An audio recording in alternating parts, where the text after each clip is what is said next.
নমস্কার, সকলকে জানাই মহা অষ্টমীর অনেক অনেক শুভেচ্ছা ও ভালোবাসা। আজকে যে ভিডিওটা দিচ্ছি ওটা হচ্ছে মহা সপ্তমীর দিনের ভিডিও। তো সপ্তমীর দিন আমরা বেরিয়েছিলাম প্যান্ডেল ওয়াপিংয়ে। কী কী ভিডিও দেখেছি সেটা তোমাদের সঙ্গে একটু শেয়ার করে নিলাম। কী এমন কী প্যান্ডেল হয়েছে, কীরকম কী ঠাকুর হয়েছে একটু একটু ক্লিপ নিয়ে রেখেছি, তোমাদের সঙ্গেও শেয়ার করছি। তো এটা হচ্ছে চাইপাটের ঠাকুর, প্রচণ্ড পরিমাণ ভিড়, মানে সপ্তমীর দিনই মারাত্মক ভিড়। তো তোমরাও দেখলে বুঝতে পারবে কীভাবে ঠেলাঠেলি করে আমরা এগিয়েছি। তা এখানে আমার ভোলেনাথকে দেখতে পেয়েছিলাম, তাই একটু দূর থেকে জুম করে ক্লিপটা নিয়েছি। আর এই হচ্ছে গিয়ে এটা বোধহয় পাঁচবেড়িয়ার ঠাকুর সম্ভবত, গৌরা। আমি ঠিক জায়গার নামগুলো জানি না, ওইদিকে গিয়েছিলাম, চাইপাটটা জানি। তো এটা হচ্ছে ওখানকার ঠাকুর। ওখানকার ভলেন্টিয়াররা এমন ধাক্কাধাক্কি করছিল, মানে সামনে গিয়ে ছবি তুলতেও পারিনি। যাই হোক, তো দূর থেকে নিয়েছি ক্লিপ, একটা ছোটোখাটো ক্লিপ নেওয়া ছিল। তো এটা হচ্ছে গিয়ে আমাদের মেছেদার আরাধ্যার ঠাকুর।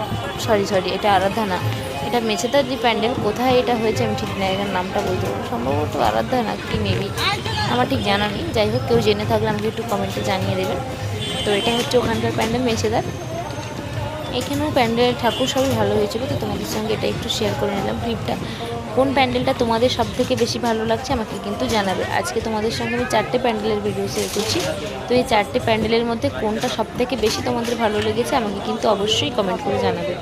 তো তোমরা দেখতে থাকো, আশা করি তোমাদেরও ভালো লাগবে। এই হচ্ছে ঠাকুরটা, ভিড়টা একটু কম ছিল। তো এটা হচ্ছে মেচো গ্রামের ঠাকুর, যেটা ফেমাস, মানে যা বলা হয়। তো না, এটা মেচোগ্রাম নয়, এটা মেচোগ্রাম না, এটা মেচোদারই একটা প্যান্ডেল। সরি। যাই হোক, এটা এই প্যান্ডেলটা কেমন লাগলো তোমাদের একটু জানাবে কমেন্ট করে। এখানে মা দুর্গার